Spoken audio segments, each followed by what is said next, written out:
With a couple of weeks left in the regular season, we thought we'd start taking a look at some of the pressing questions around the league. Instead of trying to hit everything at once, we're going to tackle 3 at a time. Sometimes we'll have answers. Sometimes we'll just throw the questions out there and provide a few details and wait to see the answers develop along with everyone else. More MLB 2017 postseason schedule. If you have topics for us to take on, feel free to hit me up on Twitter.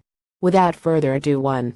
Can the Twins survive this 10-game road trip? Admit it, you're surprised the Twins are still holding on to a wild card spot in the second half of September. That's okay. We are all kind of surprised. I chatted with Jack Morris about a month ago when he was at a Charlotte Knights game to throw out the first pitch. Minnesota came up as a topic. Of course, he's a color analyst on their TV crew, and the Twins were coming off a stretch in which they'd run off 7 wins in 8 games to claw their way back to the .500 mark. They've got a lot of really talented young players, he said. Their outfield is as good as anybody right now defensively. He singled out Byron Buxton, then Eddie Rosario, Max Kepler and Miguel Sano. They've got those 4 really good players, and then you've got Brian Dozier and Joe Mauer's playing great, Morris said. This is a team that scored a lot of runs last week, and that's why they jumped right back in the race. It's not like they've completely set the world on fire, but they have continued to play good baseball.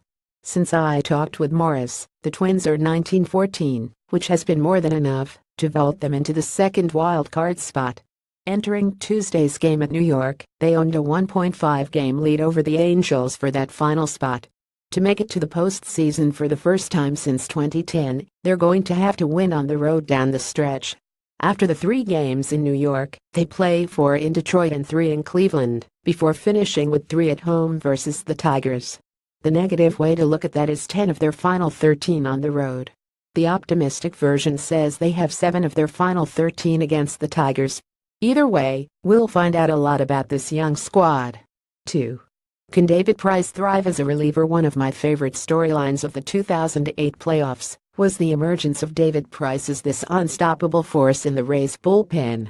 This was a kid who carried all the expectations of being the number 1 overall pick in the 2004 MLB draft, didn't make his big league debut until mid-September, and then was a postseason rock star.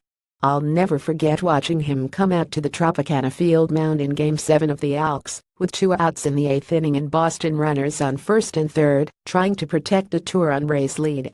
Undaunted, he struck out J.D. Drew to end that threat, then struck out 2 more Red Sox to polish off a scoreless 9th inning, earning what's still the only save of his big league career. Kid had alligator blood.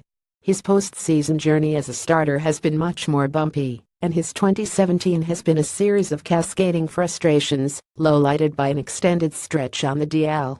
He's healthy again, though, and without time to build his arm back to starter's strength, the Red Sox have decided to keep him in the bullpen the rest of the year and into the postseason. Theoretically, Price could be dominant out of the bullpen, not having to worry about conserving strength and just looking to blow his fastball past hitters. Imagine him teaming up with Craig Kimbrell in late innings for the Sox. Will that work? He made his return from the DL on Sunday and looked brilliant. He faced the minimum 6 batters in 2 perfect innings, needing just 21 pitches. If that's a harbinger of things to come, Red Sox fans will have to be thrilled. We'll find out more over the next couple of weeks. More breaking down the NL MVP race. AL MVP race 3. When will we see Bryce Harper? Harper's injury was pretty darn scary. You remember it, about a month ago, when his cleat slipped on a wet first base bag and he tumbled to the ground. Thankfully, it wasn't an ACL tear like armchair doctors feared. You worried about that, but it was diagnosed as just a hyperextension. The Nationals have long had a bulletproof lead in the NL East, so they didn't need to rush him back. And he's still not back on the field, though he did take batting practice Sunday and showed plenty of pop in his bat. Search Bryce Harper batting practice on Twitter and you'll see plenty of sportswriter videos. The Nationals still haven't given a return estimate, though. And though the only thing the Nationals or their fans care about is seeing a fully healthy Harper take the field for the NLDS, everyone would love to see him showcase that return to health at least a week or so before the playoffs start. Will that happen? You can bet everyone in DC is asking that very question.